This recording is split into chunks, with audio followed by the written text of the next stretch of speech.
নমস্কার ভিউয়ার্স, শ্রী কিচেনে আপনাদের সবাইকে স্বাগত। আজকের ভিডিওতে আপনারা দেখবেন একটা ইউনিক রেসিপি, নিরামিষ অমলেট কারি। নামটা শুনে অবাক হলেও তবে এটাই সত্যি, আর পুরো ভিডিওটা দেখার জন্য অনেক অনুরোধ রইল।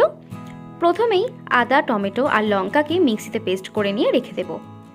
এবার কড়াইতে সর্ষের তেল দিয়ে এর মধ্যে দিয়ে দিচ্ছি অল্প একটু 5 ফোড়ন, হিং আর কাঁচা লঙ্কা কুচি আর সেদ্ধ করে রাখা 2 পিস আলু। এবার ম্যাশার দিয়ে ম্যাশড করে নেব। ম্যাশড করে নেওয়া হয়ে গেলে এর মধ্যে ধনে গুঁড়ো, হলুদ গুঁড়ো, লবণ স্বাদ মতো, কাশ্মীরি লঙ্কার গুঁড়ো, ধনে পাতা কুচি, গরম মশলার গুঁড়ো দিয়ে গ্রেট করে রাখা পনিরটা এর মধ্যে দিয়ে 2 মিনিট সময় ধরে ভালো করে নেড়েচেড়ে ভেজে নিতে হবে। গ্যাসের ফ্লেম স্লো রেখে 2 মিনিট ধরে ভালো করে নেড়েচেড়ে ভেজে নিয়ে এটা তৈরি হয়ে গেছে। দেখুন, এই পুরটাকে এখন নামিয়ে রেখে দেব। আর এদিকে নিয়েছি পাঁপড়। এখানে পাঁপড়টা জলের মধ্যে ভিজিয়ে নেব। জলের মধ্যে ভিজিয়ে নিয়ে 1 মিনিট রেখে দেওয়ার পর এই পাঁপড়টা অটোমেটিক্যালি একটু পাতলা হয়ে যায়। তারপর এইভাবে 2 সাইড মুড়ে দিয়ে এটাকে এইভাবে মুড়ে দিচ্ছি। আর এটা এমনভাবে মুড়তে হবে যাতে পুরটা না বেরিয়ে আসে। দেখুন, এইভাবে সব কটা তৈরি করে নিয়েছি। এখন কড়াইতে সর্ষের তেলটা গরম করে নিয়ে এটা ভেজে নিচ্ছি।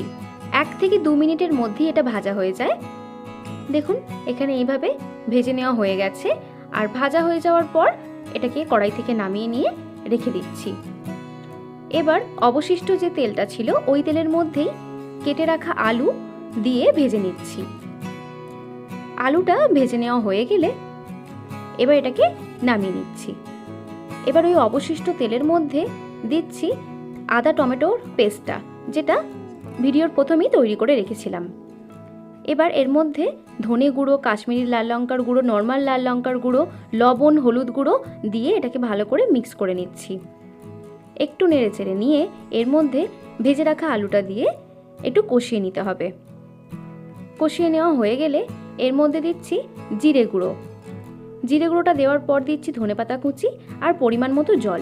জলটা দিয়ে এর উপরে ভেজে রাখা পাঁপড়ের পুরগুলো দিয়ে এইভাবে এটাকে 2 মিনিট সময় ধরে ফুটিয়ে নিতে হবে।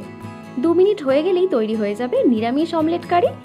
এই অসাধারণ রেসিপিটা অবশ্যই বাড়িতে ট্রাই করবেন। এটা আমি কথা দিচ্ছি যে সবার ভালো লাগবে। আর এই রেসিপিটা দেখলেন যে কত সহজেই বাড়িতে তৈরি হয়ে গেল।